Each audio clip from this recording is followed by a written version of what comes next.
Sur mes recherches que j'ai intitulées Ce que la mobilité fait à notre société. Alors, pour pouvoir vous parler de ça, il faudrait peut-être que je commence en vous expliquant pourquoi je me suis posé cette question. Merci. Alors, je vous rappelle que j'ai fait ma thèse sur la médiation pénale et en revenant à Saint-Louis, j'avais comme voisin de bureau un sociologue des mobilités. Et alors on s'est mis à discuter, tiens, tu as fait ta thèse sur quoi? Et moi j'ai travaillé là-dessus, etc. Et je lui expliquais qu'en fin de thèse, j'étais très content parce que j'avais réussi à écrire une conclusion, ce qui n'est pas toujours évident. Donc j'étais content parce que je pensais que j'avais réussi à achever un travail, mais j'avais une frustration parce que je n'arrivais pas à caractériser un ensemble de constats que j'avais faits. Et donc je n'avais pas réussi, en quelque sorte, à développer une approche théorique qui me permette de donner un sens à une série de constatations. Et en fait, en discutant avec lui, on s'est rendu compte que j'avais dit dans ma thèse une série de choses que lui avait développé dans la sienne qui portait sur les représentations de l'espace-temps en rapport avec la mobilité des personnes. En gros, il interrogeait des gens sur leur déplacement, mais aussi sur la façon dont ils se représentaient l'espace autour d'eux, et il essayait de caractériser le vécu de l'espace-temps des gens en fonction de leur déplacement. Une petite vieille dans un petit village ne voit pas forcément l'espace de la même manière que quelqu'un qui fait des longues distances par l'autoroute ou que quelqu'un qui a un boulot qui l'amène à se retrouver à Londres 2 fois par mois et à Bangkok 1 fois tous les 2 mois, par exemple. Voilà. Et en progressant dans cette discussion, a germé l'idée que la mobilité pourrait en fait être utilisée pour expliquer davantage que nos déplacements dans l'espace physique. Et que finalement, la médiation pénale était sans doute aussi une sorte de voyage dans un autre espace. Alors, je ne vais pas en dire plus maintenant, je vais essayer de retomber sur ce dont je parle. Donc c'est une approche qui est une approche très théorique, qui vise à créer un nouveau cadre théorique pour expliquer un ensemble de phénomènes liés ou non à des questions criminologiques. Alors, qu'est-ce que la mobilité? La définition la plus simple, c'est que la mobilité, c'est un déplacement dans l'espace au cours du temps. Jusque-là, ça va aller. On ne peut pas se déplacer sans espace, on ne peut pas se déplacer sans temps non plus, donc tout va bien. L'espace, la question est de savoir ce que c'est l'espace. Alors, traditionnellement, l'espace est considéré comme donc une dimension qui permet de structurer l'espace physique, enfin, de structurer la réalité physique. Okay? Donc, c'est l'idée que l'espace est une dimension nécessairement corrélée à une matérialité. Or, il existe dans la sociologie une longue tradition de considérer l'espace parfois comme autre chose qu'une dimension physique. On parle, par exemple, de mobilité sociale. Cette mobilité sociale, nécessairement, elle s'entend d'un rapport à l'espace social. Et on parle d'espaces sociaux. De la même manière que Bourdieu, par exemple, parlera de champ. Un champ, c'est quelque part une métaphore, une façon de se représenter le social qui repose sur une dimension spatiale, qui permet de parler, par exemple, de proximité, de relations d'interpénétration, etc.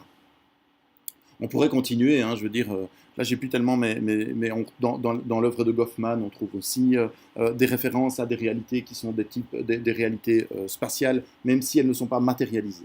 Donc le point de départ, c'est de dire que finalement l'espace, c'est pas une dimension physique.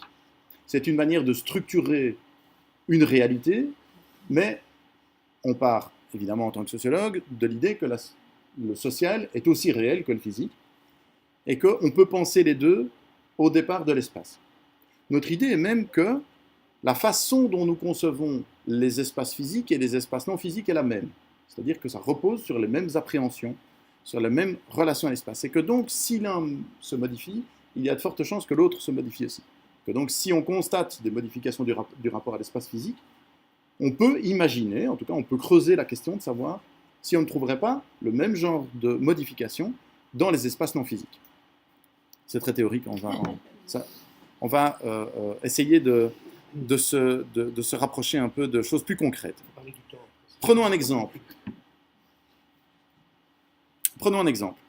Si on parle des sexes, donc de la différence des sexes, par exemple.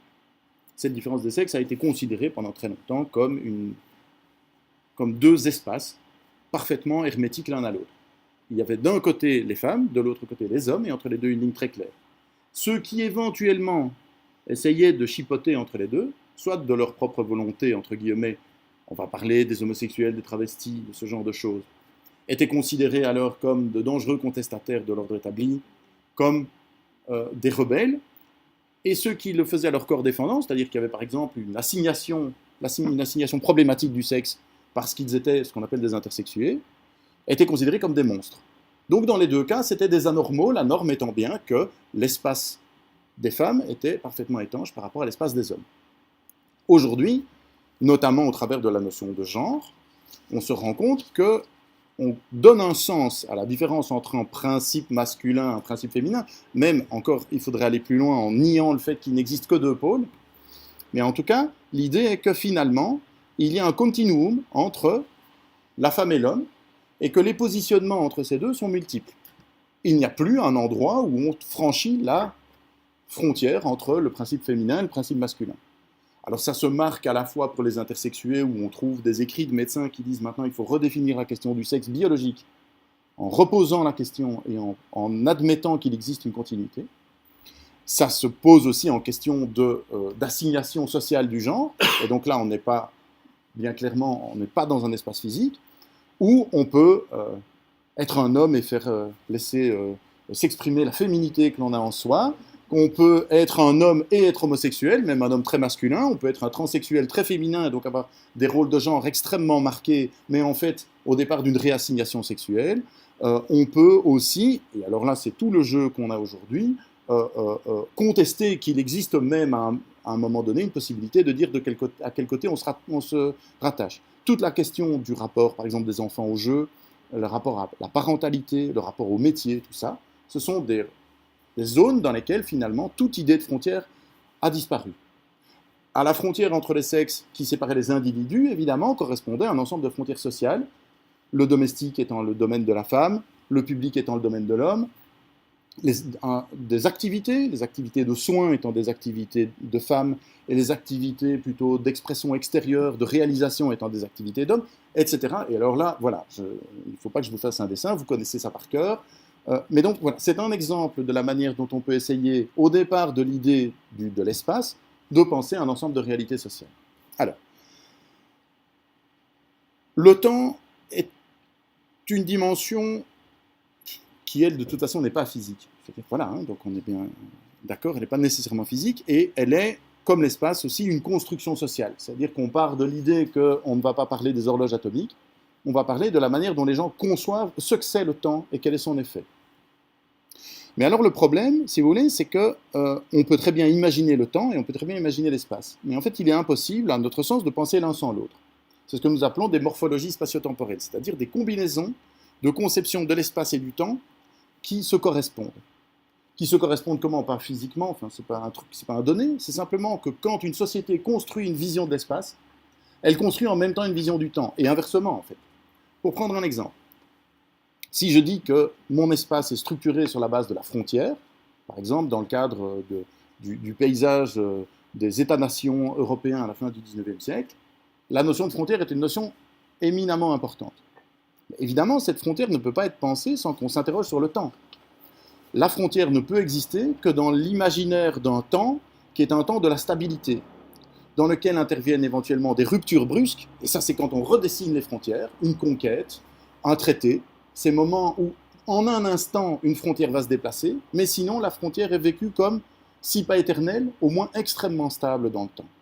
Et ces frontières, finalement, sont des frontières, on peut transposer cette vision-là à toute frontière, y compris des frontières non physiques.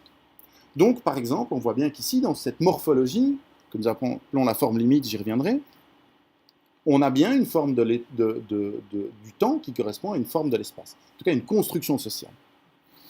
Et donc, ce que nous essayons de poser comme question, c'est la question des mobilités non physiques, c'est-à-dire la question de la mobilité comme paradigme explicatif dans notre société, mais qui ne se limiterait pas à savoir qui prend sa bagnole et quand et pour aller où, mais qui essaierait de voir si finalement on n'a pas un paysage de mobilité qui s'ouvre à nous quand on accepte de poser les questions en termes non spatiaux. Alors, l'hypothèse de base de notre travail, c'est le passage d'une forme flux à une forme limite. C'est-à-dire, l'idée, c'est que nous serions, depuis une quarantaine d'années, face à une période d'articulation entre deux formes dominantes de représentation de l'espace-temps. Je parle bien de forme dominante au sens où je ne pense absolument pas qu'il y en a une qui va disparaître au profit de l'autre. On est comme souvent en matière sociale, il y a des résistances. Il y a longtemps après la mort d'un phénomène social, il en reste des choses, et inversement. Qu'est-ce que c'est la forme limite? Eh bien, c'est ce que j'ai déjà expliqué il y a un moment, c'est l'espace structuré en circonscription. C'est quoi une circonscription? C'est l'idée qu'il y a donc que c'est circonscrit, c'est-à-dire l'espace est finalement quelque chose d'informe qui n'est structuré que par le tracé d'une frontière. Le tracé de la frontière entre mon pays et ton pays, et à l'intérieur de mon pays entre les provinces, et à l'intérieur de chaque province entre les différentes communes, mais aussi au sein de mon État entre le législatif et l'exécutif, entre le fédéral et le provincial, ce ne sont pas des frontières physiques. Pourtant, il y a des limites de compétences, il y a des empiètements, il y a là des frontières qui sont gardées par des juridictions, etc. De la même manière, on peut penser de cette manière-là les disciplines scientifiques. La distinction entre la sociologie et la philosophie, entre la sociologie et la criminologie, etc., avec des guerres incessantes pour classer un auteur un peu difficile à classer d'un côté ou de l'autre. C'est la question de l'intersexualité scientifique, quelque part, si vous voulez. Donc cet espace, finalement, est informe et ne prend forme que par la création de limites. Ces frontières sont d'ailleurs des actes humains. C'est-à-dire l'homme donne sens au monde en le catégorisant, donc en définissant de l'intérieur et de l'extérieur. Et c'est par exemple toute l'œuvre du droit. La différence entre le permis, l'interdit, la différence par le langage entre mon espèce et l'autre espèce, toute la question de l'animalité de l'homme qui est repoussée pendant très longtemps parce que l'homme est l'homme et que tous les animaux sont simplement tous les animaux, mais qu'il n'y a pas de continuité entre les deux. Le temps qui correspond à ça, c'est le temps dont je parlais il y a un instant, le temps en alternance de stase et de rupture. On fonde des choses, on trace des frontières, et puis un jour, la frontière craque. Mais on a maintenu la frontière, et finalement, ce maintien de frontière est l'œuvre humaine en soi, si vous voulez. C'est la dimension prométhéenne de l'agir humain qui fait qu'on écrit le code civil pour les générations à venir. On sait qu'on devra un jour le revoir, parce que la société va bouger. Mais on le tiendra le plus longtemps possible, et il ne sera pas question de faire ce qu'on fait, par exemple, aujourd'hui, en disant on va déjà aujourd'hui penser à l'évaluation de la loi dans un an pour la modifier dans un an et demi. On n'est pas dans cet imaginaire. Donc les frontières ont une temporalité et on est dans une forme limite où l'espace est prédominant au travers de la frontière et le temps est un temps de stase et de rupture. On passerait de ceci à une forme flux dans laquelle le temps est premier et est vu comme un flux continu. Le temps, c'est ce qui use en permanence. Et si ça use en permanence, rien ne tient, si vous voulez. C'est-à-dire que cette frontière qu'on va placer, cette règle de droit, au moment où on prend la règle de droit, on sait qu'elle sera déjà transgressée, on sait qu'on va commencer à discuter avec, et c'est par exemple toutes les questions sur qu'est-ce que c'est le droit, qu'est-ce que c'est une norme, etc. C'est la question par exemple de la norme sociale, où au lieu d'être dans un imaginaire où on se dit qu'il y a des choses qui se font et d'autres qui ne se font pas, on dit, pour l'instant on fait ça, mais c'est vrai qu'hier on faisait autre chose, et demain le monde sera sûrement très différent. Et il faudra en permanence revoir. L'espace, par rapport à ça, mais ça ne peut plus être un espace structuré par la frontière. Alors, est-ce que ça veut dire que l'espace est informe? Non, mais c'est une étendue ponctuée, c'est-à-dire une étendue dans laquelle on a des repères. Quand je parlais des genres, c'est ça. C'est l'idée qu'il existe quelque part un endroit qu'on imaginerait comme masculin, un endroit qu'on imaginerait comme féminin, et que chaque individu en permanence et en fonction des domaines de sa vie se positionnerait par rapport à ça, adoptant un look plutôt ceci, mais un comportement vis-à-vis de ses enfants plutôt cela, et un métier plutôt comme ceci, etc. Si on considère évidemment que ça continue à avoir du sens de référer ça à des identités masculines et féminines. Mais pour l'instant, on garde l'hypothèse que ces stéréotypes sont toujours suffisamment ancrés pour qu'on puisse encore dire « oui, mais infirmière, c'est plutôt pour les femmes ». J'ai dit infirmière, c'est la preuve. On est dans une idée où le flux modèle l'espace. Qu'est-ce que ça a comme conséquence? Bon, prenons un exemple de ce que je viens de dire, parce que je vous bazarde ça comme ça, mais c'est rigolo, mais en même temps, quelle est la preuve que ça serait, en place? Eh bien, par exemple, la prédominance de ces deux formes, de ces deux morphologies spatio-temporelles, on va dire le passage de l'une à l'autre serait d'une part déterminé par des expériences de vie particulières que nous faisons, et qui font qu'on se dit à un moment donné, mais non, en fait, ça ne va pas, c'est pas comme ça qu'il faut penser les choses. Et à rebours, évidemment, étant convaincu que ça ne va plus, on démonte consciencieusement l'ancien monde. C'est-à-dire qu'à partir du moment où on ne croit plus à la frontière ne tient plus, de facto. La frontière ne tient que parce qu'on est persuadé qu'elle est là. La frontière entre hommes et femmes, elle ne tient que parce que les gens sont persuadés qu'il y a une nature différente. À partir du moment où les gens perdent cette conviction, la frontière devient de plus en plus poreuse. Et plus on expérimente des situations dans lesquelles on se dit, bah, effectivement, c'est très poreux parce que je suis grutier, mais à côté de moi, il y a une grutière, donc ça y est, grutier, c'est plus du côté des hommes. Chaque expérience de ce type-là amène à une reconsidération du système. Un exemple très simple, le début de vie et la fin de vie.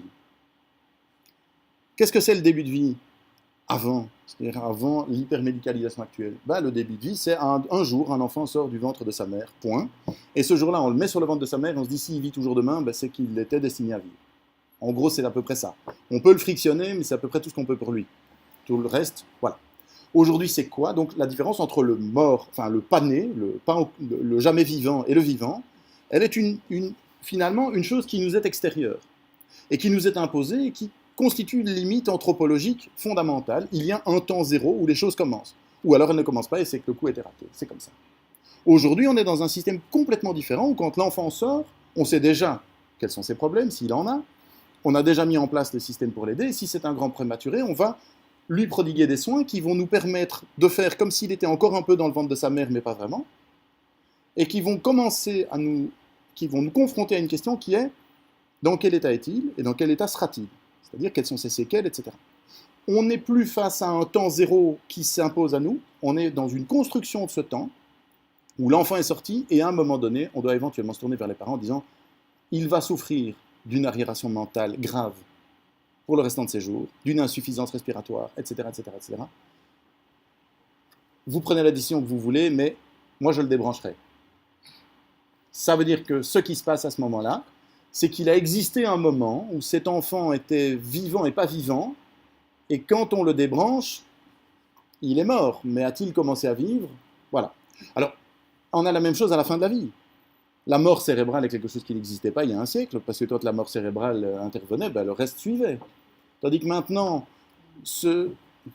pour ne pas prendre le cas d'Ariel Sharon, mais ce jeune homme qui est allongé intact sur son lit, qui respire et qui a l'air juste endormi, est mort cérébralement. À un moment, on va débrancher. Notre rapport à l'euthanasie, par exemple, notre rapport à ça, qui était justement ce point final, toujours extérieur, et où à un moment donné on disait « Ah, il a cessé de respirer, c'est qu'il est mort », on a perdu ça.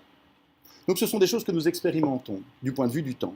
On peut dire la même chose du point de vue de l'espace, en reprenant l'exemple de la naissance. Avant, le ventre de la femme était entouré d'une frontière infranchissable. Nul ne savait ce qui s'y passait. On savait qu'il s'y passait un grand mystère. Et quand il sortait, on savait s'il y en avait un ou plusieurs, s'il avait toutes ses mains ou pas toutes ses mains, s'il était vivant ou peut-être déjà mort, etc. etc. Aujourd'hui, cet espace est envahi par le regard, par des instruments chirurgicaux, par des instruments de prélèvement, etc. Donc nous avons transgressé ce qui était justement une des frontières physiques fondamentales de. Donc voilà, nous sommes dans un vécu d'une expérience de l'espace et du temps qui a fondamentalement changé, qui en changeant nous fait nous dire, tiens, finalement, l'espace et le temps, c'est pas ce que me pensaient mes grands-parents, par exemple, c'est autre chose, et qui nous amène à reconsidérer les choses. Alors, comment est-ce qu'on bouge dans cet espace-là? Dans le cadre de la forme limite, la mobilité est une mobilité franchissement. C'est quoi se mouvoir dans l'espace de la forme limite? C'est traverser des frontières. Parce qu'à l'intérieur d'une frontière, tout est identique. Ce que je veux dire, c'est que, par exemple, dans une trajectoire de mobilité sociale, si je veux avoir une mobilité professionnelle, par exemple, je dois passer du grade de sous-commis au grade de commis de bureau. Ou je dois passer de l'administration provinciale à l'administration centrale. C'est-à-dire que je dois franchir des étapes. Et en franchissant ces étapes, il y a des examens, des procédures de recrutement et toute une série de privilèges qui sont attachés à ces modifications, que ce soit vers le haut ou vers le bas d'ailleurs. Dans le cadre d'un espace qui est ponctué et dans lequel le temps est un flux, ma mobilité, en fait, elle est permanente. Il n'y a plus de frontières à franchir. Ma carrière, je ne la dessine pas en passant du grade 2 au grade 2, et puis au grade 2, et encore au grade 2, mais je le fais en allant d'un projet à l'autre, peut-être en restant toute ma vie, finalement, en freelance. Prendre un exemple. C'est-à-dire que je n'imagine même plus qu'un jour je rentrerai dans une rédaction, que je serai appointé, et puis que je deviendrai chef de rédaction, et puis que, etc. C'est plus ça. Ma mobilité, c'est aller d'un projet à l'autre, m'intéresser d'abord à ceci, puis plutôt à cela, et en fait, finalement, la médecine, c'est pas mal, et tiens, la socio, et quoi, et voilà. Et ce sont des parcours individuels où, finalement, on est en mouvance permanente. Quand je parlais tout à l'heure de la question de l'identité de genre, c'est ça. Tout d'un coup, j'ai un enfant, et qu'est-ce que c'est avoir un enfant pour un homme? C'est quoi être un homme père? Ah tiens, zut, alors c'est autre chose, parce que être un homme grutier, ça je savais ce que c'était, être un homme culturiste, je savais ce que c'était, mais être un homme père, je ne sais pas. Donc, je renégocie les choses. Et donc, dans ce cadre-là, la mobilité est constante, elle est même irrépressible. Pourquoi est-ce qu'elle est irrépressible aussi? Parce que tous les points de cet espace changent en permanence. Les frontières, au moins, je sais où elles sont. C'est-à-dire que juste, sauf tremblement des choses et donc renégociation brutale des frontières, je sais que la frontière est là. Et qu'entre col bleu et col blanc, elle est là. C'est clair. Dans ce monde-là, c'est plus de ça dont il est question. Tout bouge en permanence. Tous les autres font des projets différents. Et donc, tiens, mais lui, il commence à travailler beaucoup sur cette question-là, donc ça ne vaut pas tellement la peine que je m'y intéresse, donc je vais faire un autre, etc. C'est finalement un peu mon parcours aussi. Au départ, je suis juriste et insensiblement, je deviens sociologue et puis criminologue. Et pour finir par devenir quelqu'un qui, en fonction de ses recherches, navigue entre différentes zones, comme ça. Mais je ne sais jamais quand je traverse une frontière. Donc, ce qui voulait dire que là, maintenant, on est beaucoup plus dans un système comme ça Voilà. que... L'idée est que notre vécu de la mobilité, c'est celui-là. C'est l'idée d'une mobilité permanente, dans un espace dans lequel on n'a plus de repères où on se dit, là pour l'instant, je suis immobile. Être immobile aujourd'hui, ça coûte du travail, ça coûte un travail considérable. Au sens où il faut s'agripper, si vous voulez, à quelque chose. Il faut faire un effort pour rester en place. Et même si je fais un effort pour rester en place, comme tout le reste bouge autour de moi, c'est comme si moi-même j'avais bougé. On est arrivé dans une époque où la mobilité est même centrale dans l'idée même de la dignité humaine. Réfléchissons à tout ce discours sur l'assistanat, sur ces gens qui ne font rien de leur journée, qui restent immobiles, qui ne sont pas capables de se réexaminer, de faire de nouveaux projets, de se reformer, par exemple. Quand tu es au chômage, oui, mais enfin bon, t'es ingénieur, et quoi? Si on n'en demande plus des ingénieurs, faut que tu deviennes autre chose alors. Ou tu étais ingénieur il y a 10 ans, mais tu n'as jamais exercé le métier d'ingénieur. Donc tu n'es plus ingénieur aujourd'hui. C'est fini. Avant, on avait un titre, on faisait partie de la confrérie des ingénieurs. Maintenant, c'est terminé, ça. Réfléchissons à toute cette critique des gens qui sont accrochés à leurs certitudes, accrochés à leur religion, accrochés à leurs habitudes, accrochés à leur maison, à leur patelin, etc. Enfin, si tu trouves du boulot à 200 km, revends ta maison, achète-en une autre de l'autre côté.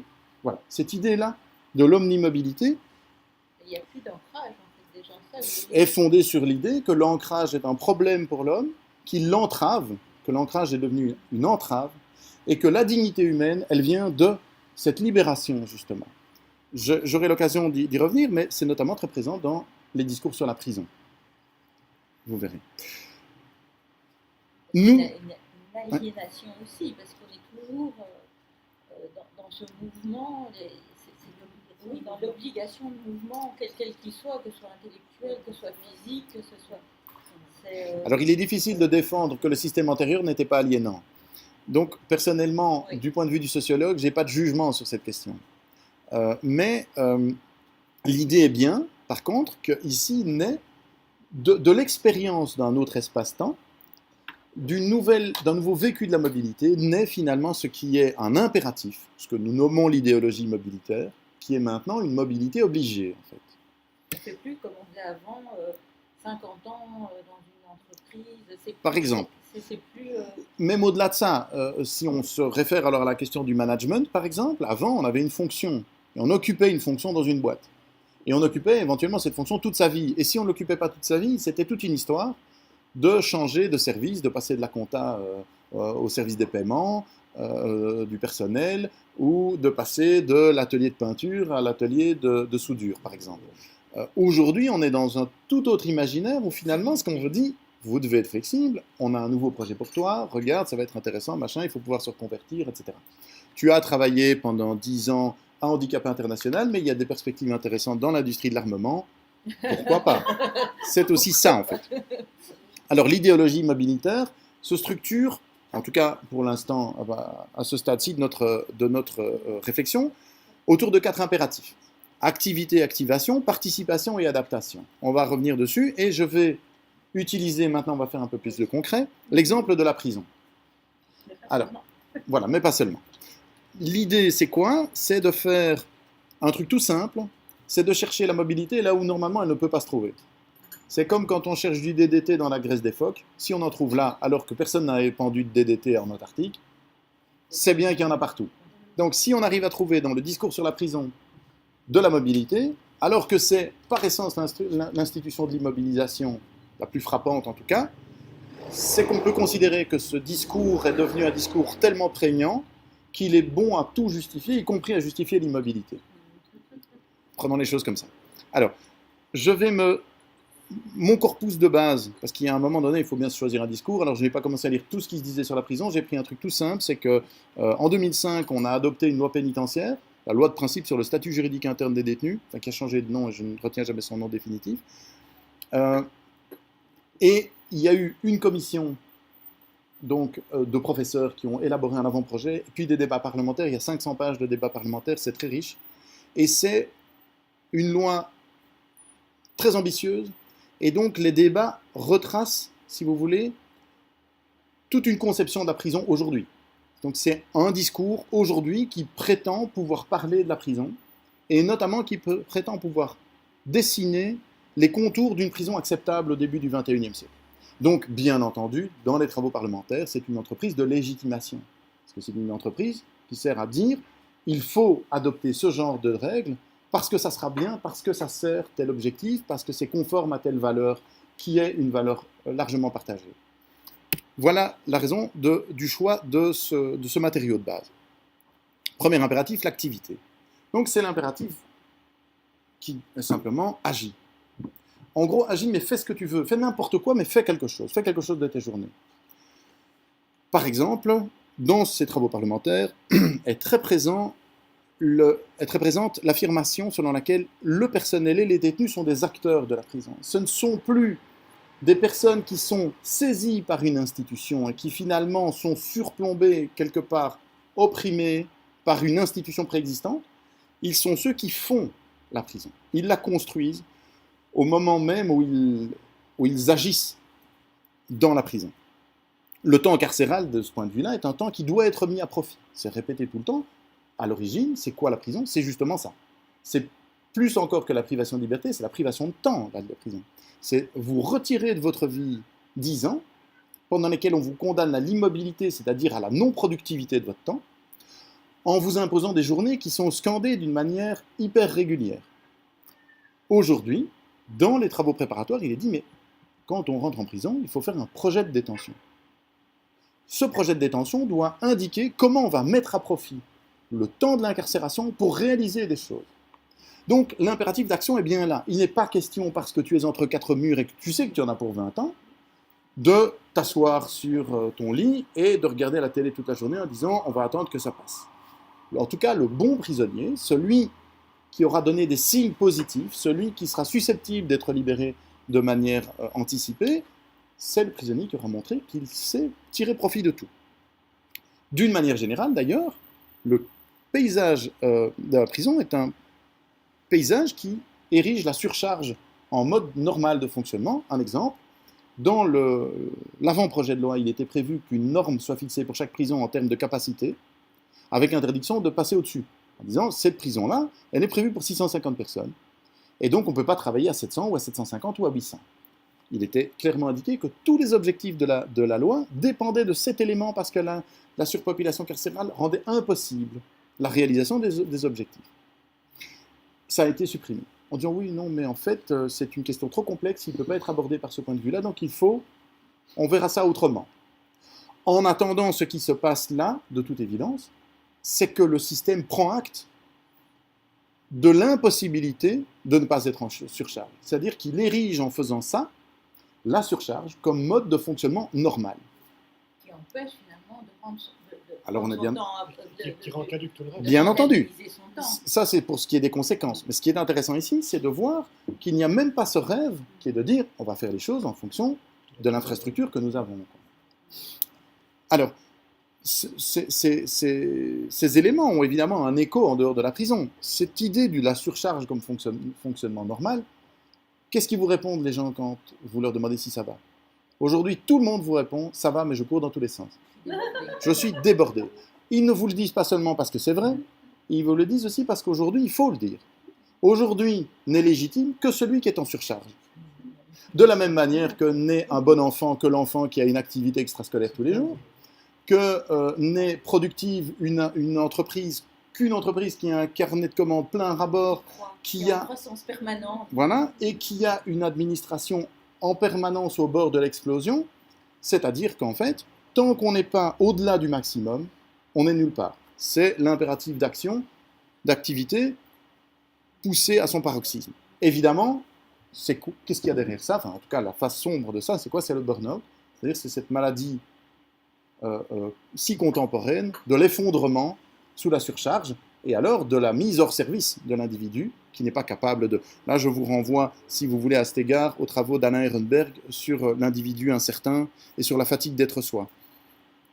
Alors, cette activité permanente est une activité indistincte, c'est-à-dire que faites quelque chose, mais faites n'importe quoi. Quand vous êtes senior, vous êtes un senior actif, quand vous êtes un bon senior. Il ne faut pas rester à rien faire. C'est pas parce que tu as pris ta pension que tu as le droit d'aller te poser dans ton divan et de dire maintenant je vais regarder des chiffres et des lettres toute la journée.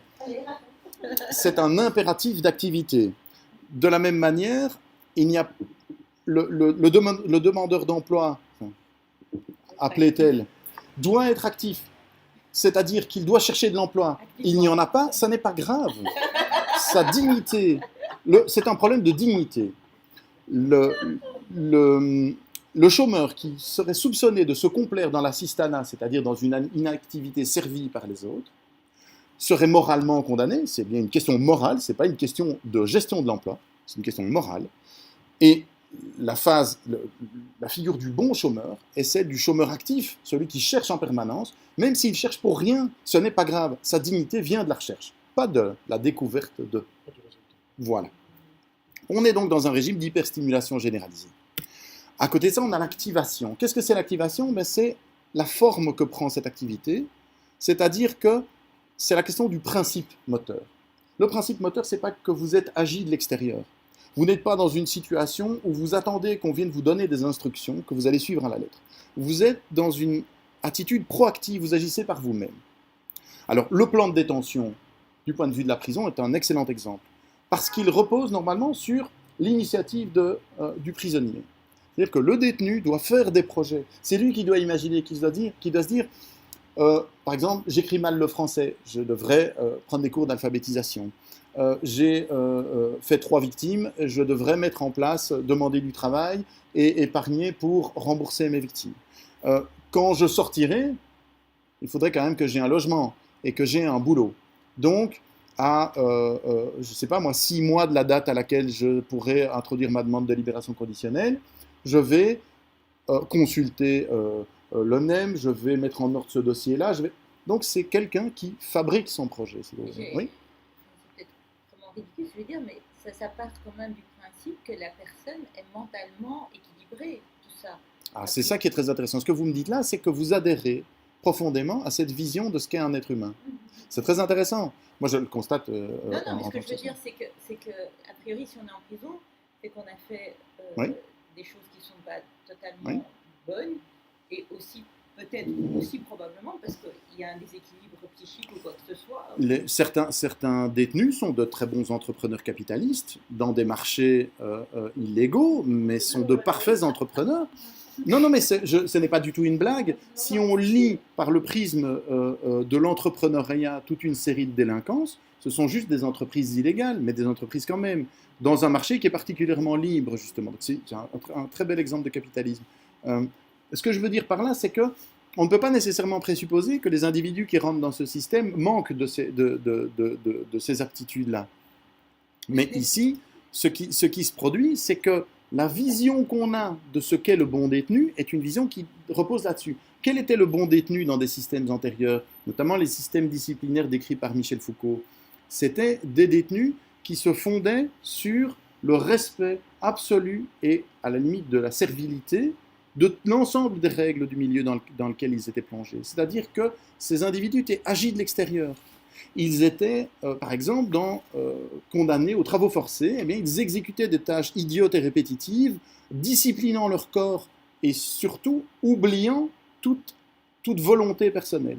Par exemple, il y a au XIXe siècle toute une série d'expériences de travail en prison qui reposent notamment sur l'inutilité du travail. Casser des cailloux, c'est le truc qu'on connaît le mieux, mais par exemple, il y a des systèmes, des utopies pénitentiaires dans lesquelles les détenus passent leur journée dans une sorte de roue à écureuil, là, vous voyez, qui renvoie le mouvement à une voile qui tourne dans le ciel. Quel est l'objectif de ça? D'abord, c'est de placer le travail au centre, donc l'action au centre du projet pénitentiaire, mais l'action inutile, prise comme valeur en soi, et comme finalement vecteur de discipline du corps et de l'esprit, mais par un anéantissement de l'individu dans une tâche qu'il exécute sans discuter. Parce que le bon individu est l'individu docile, et celui qui va être fonctionnel dans le cadre qui est le sien. Ici, ce n'est pas ça qu'on lui demande. On lui demande d'inventer le cadre dans lequel il est. Il doit donc agir par lui-même, plan de détention, il doit prendre des initiatives vis-à-vis de la victime. Il faut quand même se rendre compte d'où on vient. On ne peut pas imaginer qu'il y a 40 ans, on aurait trouvé ça positif qu'un détenu prenne contact avec sa victime. On aurait trouvé ça très déplacé, particulièrement problématique. De la même manière, l'aide en prison n'est plus conçue comme une prise en charge, c'est-à-dire tu ne sais pas ce que tu as, tu ne sais pas pourquoi tu es là, mais moi je sais, j'ai un diagnostic sur toi, je sais comment te rendre meilleur, et je vais donc me saisir de toi, selon un schéma plutôt médico-éducatif, si vous voulez, quelque chose de cet ordre-là. On est, et ça c'est très clairement affirmé, dans l'idée d'une offre de service dont le détenu est invité à se saisir en fonction de ses besoins, de ses projets. Il est bien en phase d'activation.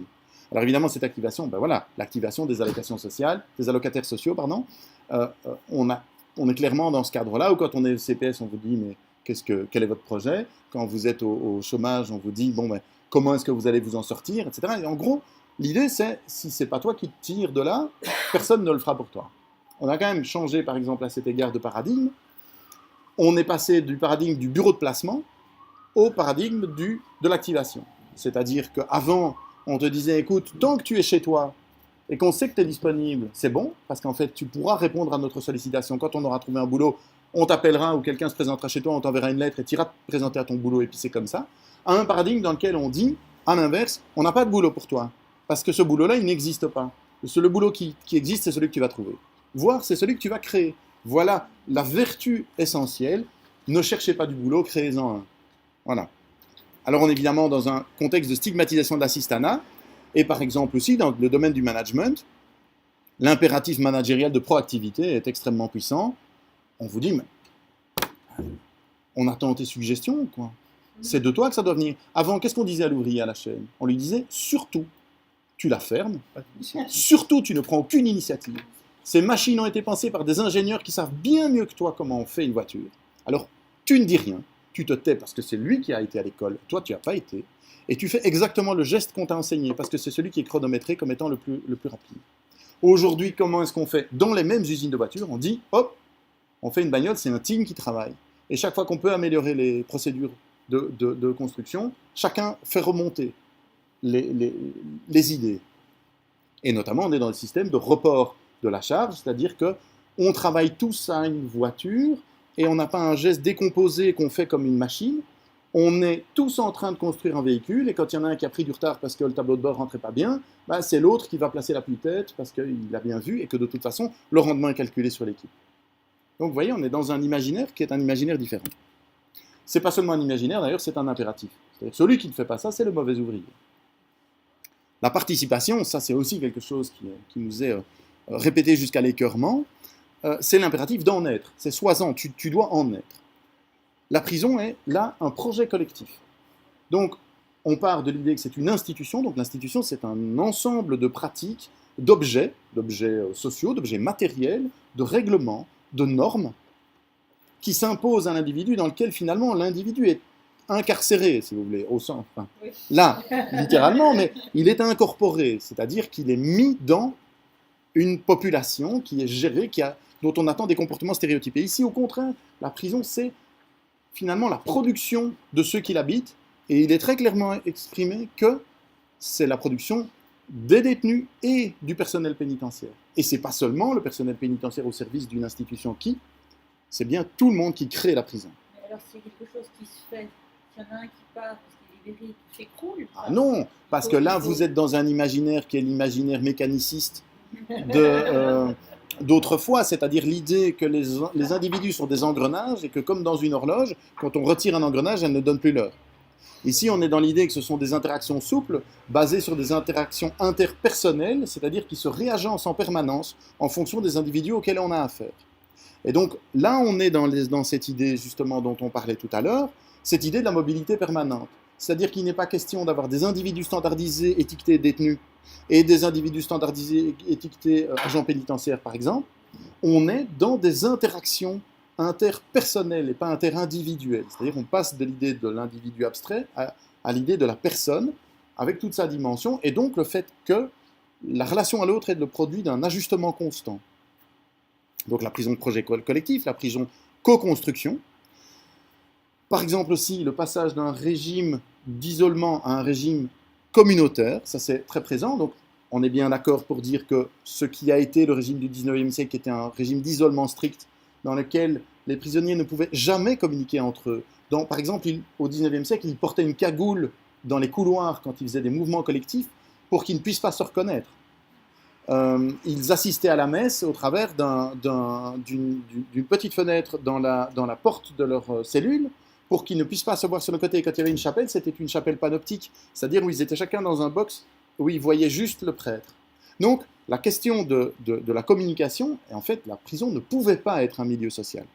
Eh bien, on est passé exactement à l'inverse, c'est-à-dire à l'idée d'un régime communautaire où finalement on participe bien d'un milieu social et où c'est même une vertu, c'est-à-dire qu'il est indiqué, qu'il est absolument nécessaire que les prisonniers conservent leur relation avec la société extérieure et qu'aussi la prison fasse société en interne. Et alors, on nous vend du processus participatif un peu à tous les niveaux, pour gérer la cantine, pour gérer la prison, etc., etc. On est dans l'idée que les individus, qu'ils soient agents pénitentiaires ou détenus, vont participer au fonctionnement. Alors évidemment, à côté de cette prison, on a plein d'autres exemples. La démocratie participative nous est resservie à toutes les sauces. On ne sait pas toujours ce qu'elle veut dire, mais on sait que s'il y a participatif dedans, c'est que c'est super. Parce que le non participatif, c'est mal. D'accord ? Donc le non participatif, c'est l'idée finalement qu'on s'en tient aux instructions, qu'on suit la ligne blanche, et que, voilà, on va droit devant. La participation, c'est évidemment l'idée que la vie se construit au travers de projets. Et c'est quoi un projet ?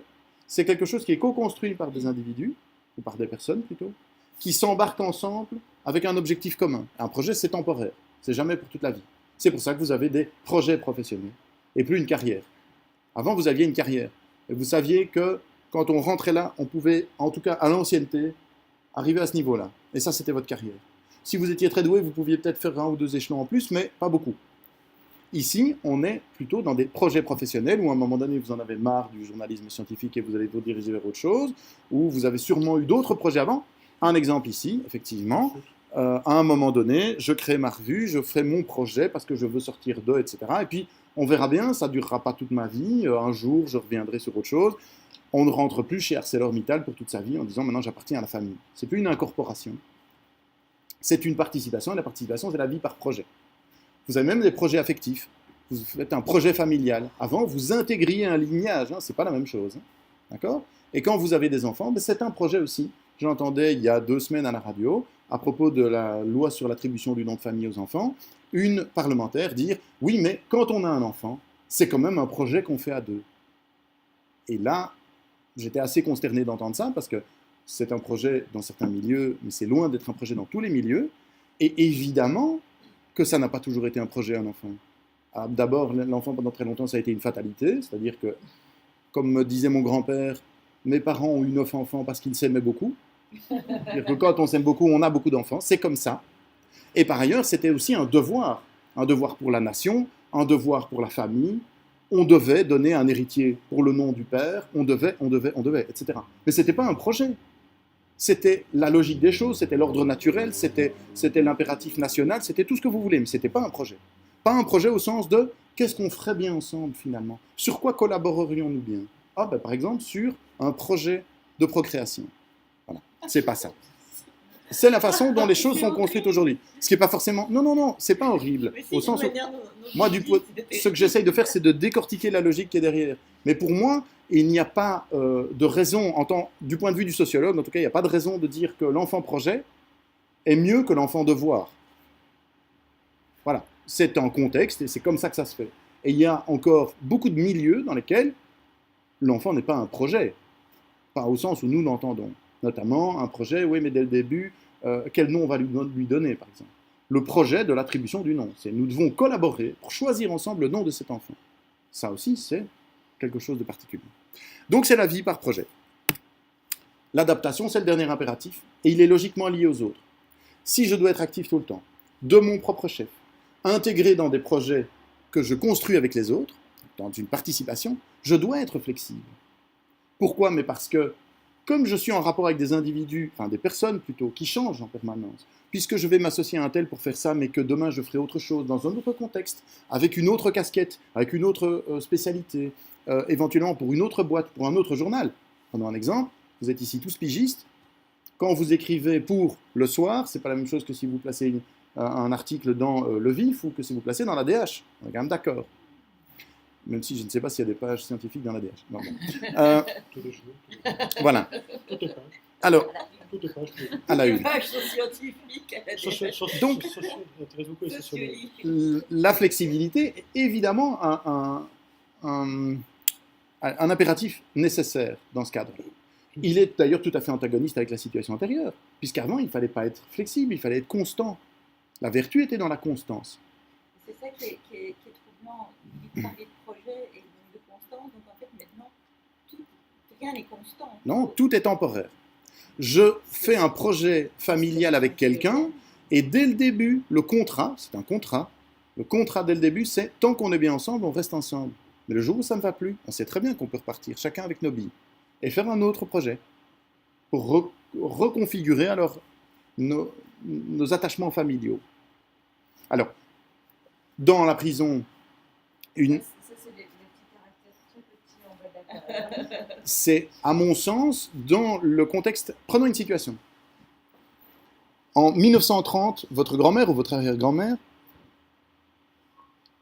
est mariée depuis 6 ans, et son mari travaille à Bruxelles et boit à Bruxelles, et elle soupçonne qu'il est une maîtresse. Elle s'en confie, donc elle a 26 ans, elle s'en confie à son amie. Sa meilleure amie lui dit, écoute, voilà, t'es marié, de toute façon c'est comme ça, prends patience. Généralement, il se calme vers 50-55 ans. Voilà. C'est ça le discours qui est donné. C'est-à-dire, tu es rentré, tu n'as pas fait un projet familial. Tu es rentré dans la famille de ton mari. D'ailleurs, tu n'as plus ton nom, tu portes le nom de ton mari. Tu es mineur, parce que tu es sous la tutelle de ton mari. Tu attendras que ça lui passe. Aujourd'hui, imaginez, jeune fille de 26 ans, même situation, elle dit ça à son ami lui dit, attends, t'as 26 ans. S'il est déjà comme ça. Voilà. Exactement. Et donc ça, c'est pas écrit en petit dans le bas, c'est quelque chose qui a complètement pénétré notre vision de ce qu'est une famille. Plus personne aujourd'hui, à de rares exceptions près, ne pense son couple comme je lie indéfectiblement mon destin à cette autre personne. Encore moins d'ailleurs dans des circonstances qui étaient celles de l'époque, c'est-à-dire à 18 ans, sans se connaître, pof, on rentre dedans, et puis un jour je me rends compte que maintenant on s'essaye, parce qu'en fait, on fait des projets, et donc on doit un peu tester le service avant, vous voyez ce que je veux dire? Donc on est dans un imaginaire qui est très différent. Alors, dans le cadre de cette loi pénitentiaire, qui a pour but premier, je le rappelle quand même, de réglementer le fonctionnement de la prison, donc d'introduire de la norme, on insiste régulièrement sur il faut que ça soit flexible. On fait des normes, c'est très bien, mais surtout ne les appliquons pas de manière tatillonne. Je vous rappelle qu'on vient d'un système, d'un imaginaire dans lequel, Duralex sed lex, la loi c'est la loi, il faut l'appliquer, et puis c'est comme ça. Adaptation de la peine à chacun, c'est-à-dire que finalement, le traitement de chacun dans la prison va être parfaitement individualisé, puisqu'il fait son propre projet, qu'il recourt à tel service et pas à tel autre, qu'il est à tel moment, à telle phase, qu'il peut déjà demander ou qu'il ne peut pas encore demander sa libération conditionnelle, etc. Donc un emprisonnement conçu finalement comme un emprisonnement à la carte, et non comme une suspension stéréotypée du temps. Et surtout, une préservation des capacités d'adaptation. Le problème de la prison dans ce projet de loi est défini comme une perte d'autonomie. L'individu aux prises avec la prison va se retrouver finalement dépossédé de sa capacité à agir et va devenir un individu,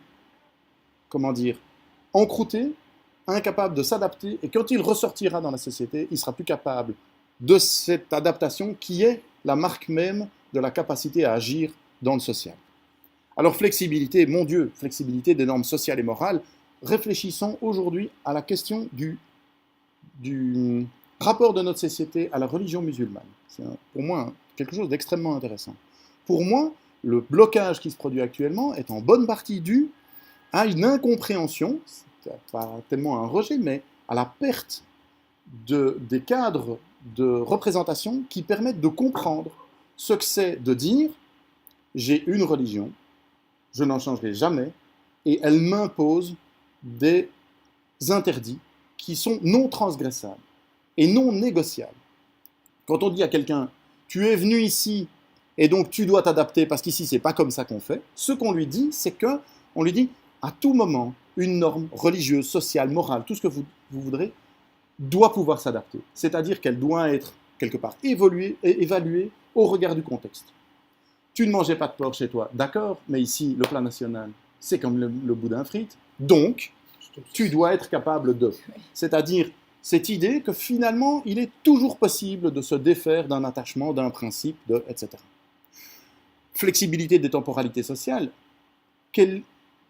comme il est admis de manière si facile qu'il faut absolument ouvrir les magasins de dimanche, par exemple, sans se rendre compte que ce qu'il y a derrière ça, c'est la question des synchronicités sociales, c'est-à-dire la question de la standardisation des rythmes de vie. Quand on vous dit oui, pour favoriser l'emploi des femmes, il faudrait des crèches qui ouvrent jusqu'à 19 ou jusqu'à 20h ou jusqu'à 21h. Ce qu'on va faire avec ça, c'est permettre évidemment des désynchronisations des horaires de travail. Quand on vous dit pour faciliter la mobilité sur le ring, il faudrait ouvrir les horaires de travail pour que tout le monde ne se précipite pas sur la route à la même heure. Mais évidemment, on vient d'un imaginaire dans lequel les rythmes sociaux étaient nécessaires. Ils étaient considérés comme l'armature même de la société. Le 9-5, c'est le 9-5 pour tout le monde. C'est ça, c'est le temps de travail. Et je donne mon temps de travail à mon employeur. Et quand j'en sors, je ne suis plus au service de mon employeur. Maintenant, ce n'est pas comme ça que ça se passe. Ce n'est pas au freelance, évidemment, que je dois l'expliquer, qui n'ont de toute façon pas d'employeur, qui sont leurs propres employeurs, et qui sont en permanence dans des négociations du genre aujourd'hui il fait beau, j'irai bien me promener, ah oui mais non j'ai promis de faire une pige pour demain, et enfin, voilà, ce genre de choses. Je caricature, mais finalement, les rédactions ne fonctionnaient pas comme ça il y a 30 ans, on est quand même d'accord. Le mail, la possibilité d'une coprésence à distance, la possibilité pour les communications de fonctionner 24 heures sur 24 et partout, a complètement changé à la fois notre perception des choses, mais en même temps nos usages de l'espace et du temps. Est-ce que toute cette flexibilité n'engendre pas un estompement des normes, justement? Ah, mais la norme est problématique, évidemment. Parce que... La question est de savoir ce que c'est une norme. Une norme, au départ, c'est un principe préexistant qu'on doit connaître et qu'on doit respecter. Maintenant, une norme, c'est un standard. Un standard, c'est-à-dire, finalement, une garantie vis-à-vis du co-contractant. Je te fais ça, mais à telle norme. C'est plutôt ça, c'est-à-dire en accord. Bien entendu, parce qu'elle se renégocie. Parce qu'en fait, comme on est dans une relation et qu'on fait un projet ensemble, dans ce cadre-ci, on va dire qu'on travaillait de telle manière. Mais ce n'est pas comme ça qu'il faut travailler, c'est comme ça que nous choisissons de travailler. Donc voilà. Si je reviens à la prison, oui. C'est très bien d'être flexible en prison, mais si le cadre de base n'y est pas, oui, il y a 650 places et j'ai quand même 800 véhicules. Donc, je veux dire, on est bien d'accord. Cette loi est géniale, elle est juste absolument inapplicable. Je ne sais pas si elle est géniale, mais en tout cas, oui, elle procède d'une représentation particulière du monde, ce qui ne veut pas du tout dire qu'elle est applicable. Voilà. Les murs résistent, la culture professionnelle résiste, les normes même résistent. En grève quand même aussi. Voilà, il y a toute une... Bien entendu. Ça n'a pas évolué. Ça n'a pas évolué en bien, en tout cas. Oui, c'est ça que je veux dire. Flexibilité des entreprises. Non. 14h14. Oui, c'est pas grave.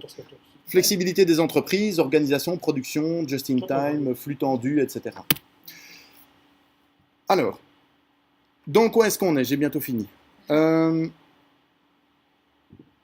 L'idée ici, c'est bien de comprendre les logiques sociales et les représentations.